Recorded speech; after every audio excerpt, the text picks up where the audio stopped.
Your Wi-Fi is connected, but nothing is working. And I know it sounds a bit frustrating. You try everything, you switch apps, you refresh pages, but still no internet. So what's really going on? Welcome back.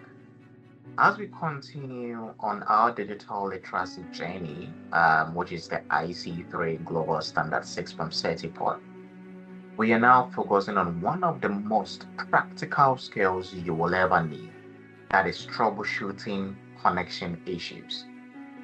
In this lesson, we will not only look at common problems, but also understand something very important, your IP address, and how it helps devices communicate on a network.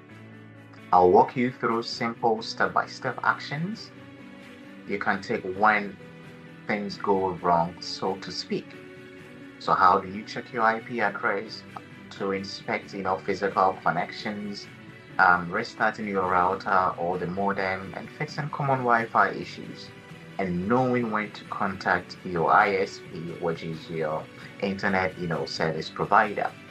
So by the end of the lesson, you won't panic when the internet stops working, and I don't want you to. You will know exactly what to do. So please don't pick up the phone to call, the help desk support technician or IT support. These are things you can do on your own. So let's get you connected again. I'll share my slide in a bit.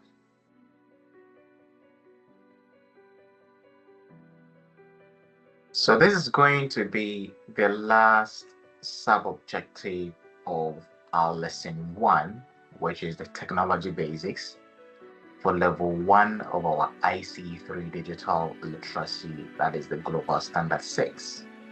And we're going to look at one more concept under 1.6, which is explain fundamental networking concepts. And we're going to wrap up with troubleshooting connection issues. So imagine you are at home working on your laptop when suddenly your internet stops working. You were streaming a video just a moment ago and now nothing loads. So you need to figure out why and get online again before continuing your work. And in as much as this is preparing you towards the certification program, I think this is a practical skill you would need regardless of certification or not. So you need to first of all check your IP address. That's the first thing that comes to mind. And you just need to know this. We'll get into the practicality of it. And if you want to go beyond that, you can look at the Information Technology Specialist Certification Program on networking. So if your computer suddenly cannot access the internet, what is the first network-related information you would check? So how do we do that? How can you check if your system has a valid IP address? Then what does it mean if your IP address starts with 169.254 or shows as 0.0.0.0? So when something like this happens, it is a self-assigned because the system cannot get an IP address from the DHCP server. So it can't go outside the network over the internet to connect. So we will delve into that as we progress through this course. And why is it important for your system to get an IP address from the router? So all these questions are stuff we need to look out for. So I'm going to share another screen. Let me stop sharing for a minute.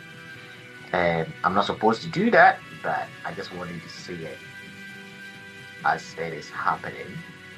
So I'll go and share my command prompt. So if you have a command prompt, when you open a command prompt, you can type IP config. That is if you want to share your IP, check your IP address, ipconfig/all. So this will give you information about your system. So if you look at this, I've got IP address version 4, which is a 10.20.20.12. So this is the assigned IP address from my network, and this is for the individual computer and a subnet mask. It was obtained 5th of April, and it will expire on the 7th of April. And the default gateway, which is my router from the ISP, is 10.20.20.1, and this is a Class A IP address. and this is also the DHCP server issuing the IP address.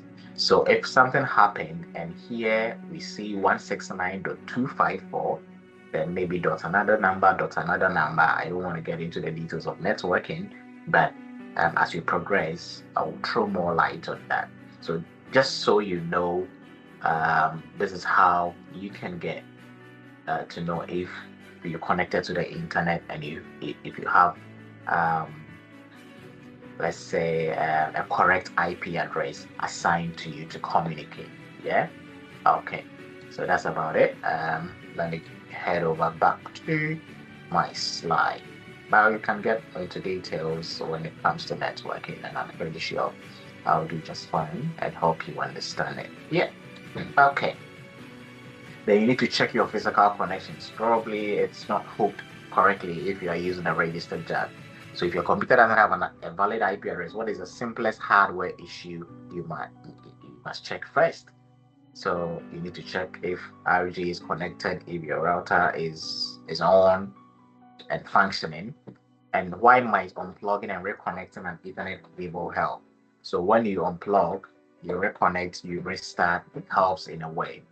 And why would you try next if reconnecting the cable doesn't work? If it doesn't work, then that's about it. Why might restarting the router help your computer get a new IP address? So all these are questions we can look at. Then the third step is what? Restarting the modem. The third step is restarting the modem or the router. So if your computer has a valid IP address but still cannot access the internet, what might be the problem? Okay, then how could restarting the modem and router help? So all these are questions we need to find answers to. Then the last but not the least is you contacting the ISP. So what information might your ISP need to help you, troubleshoot? Why is knowing your current IP address and connection speed helpful? And troubleshooting Wi-Fi issues. So if you're on a Wi-Fi and cannot connect, what things would you check? How does battery saving mode affect your wireless connection? Then why does distance from the router also matter? Because it has a distance and it cannot travel more than a certain distance, maybe 100 meters. Over 100 meters, the signal attenuates. So that's just about it for this last, objective. So if you still want to learn more about the digital literacy program, head over to certipod.com/IC3. And if you want to know more about what I've been doing since 2017, then head over to fittsgh.net, here to guide and coach you, get a required skill set for the job, and get certified with globally recognized certifications from Certipod. See you in the next lesson. Bye-bye for now. God bless.